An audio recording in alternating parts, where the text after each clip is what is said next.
Hello, Zoran Prunken, and today I want to talk to you about how you can go about explaining the value of something, a product or a service or a solution that you offer to prospects and customers. Now, if you look at banks and the money that they earn on loans, so the interest they earn on loans, some might be able to argue the point that it is a passive source of income. The bank doesn't need to do anything to go about earning that money, but now that's not 100% true. There are some hidden costs for them to go out and deliver that service. There are some raw costs that they have to actually go out and spend to be able to earn that interest. So it's not purely cost-free, even though it may be passive. Now, in that circumstance, and a whole range of other circumstances, particularly for you as a brand, where people are asking for discounts or not buying because of the price,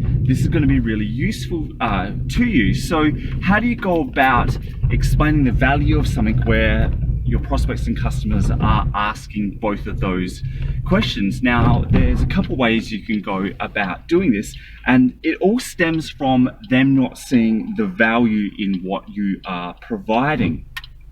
Now, providing a product or a service or solution has a whole range of costs. Now, there's cost to you in terms of time and labor, and there's a cost in terms of money for customers. They've got to go out and purchase something based on money, and that is in exchange for you as the brand providing something to them that saves them different currencies like time and effort, or time and labor.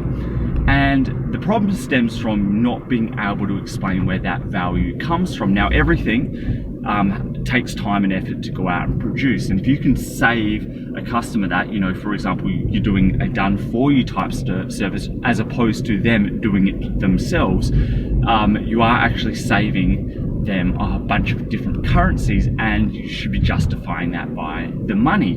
Now, the problem comes in because you're probably not explaining to your prospects and customers that value that you are providing. Now, one of the easiest ways to go about doing that is because time and effort are really intangible. And what I mean by that is, how do you go about and justifying how much time or effort that you put into something? How do you go about and say, I put 20 hours into this, it is worth a certain amount? The easiest way to do that is you multiply time and effort. So effort can be translated into time, and time can then be translated into money, an hourly rate, for example.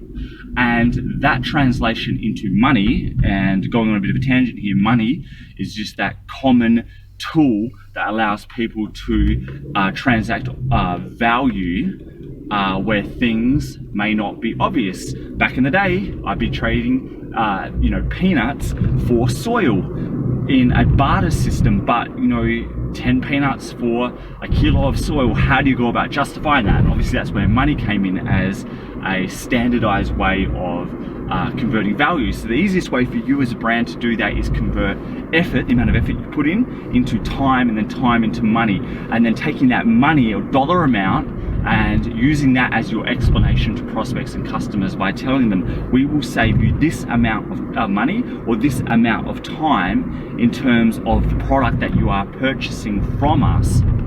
And that is the value that you get from it. The other way of doing it is explaining, now that they have this product, service, or solution, how much effort or time they go about saving. That you save 20 hours, and that 20 hours has this much effort in it, and because you're paying this amount of money, if you were to do that amount of time with that amount of effort yourself, it would cost you this amount.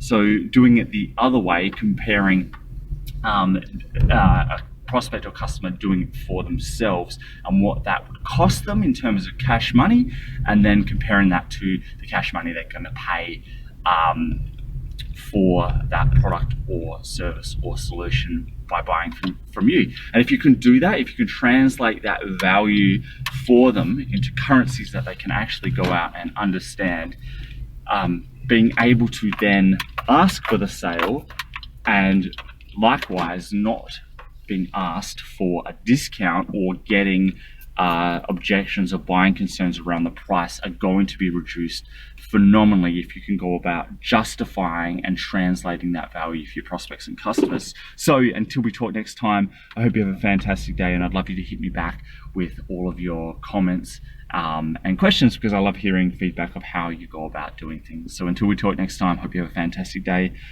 at the gym. Goodbye. Thanks for listening, and if you like what was on here and want more, please go to orenprunken.com.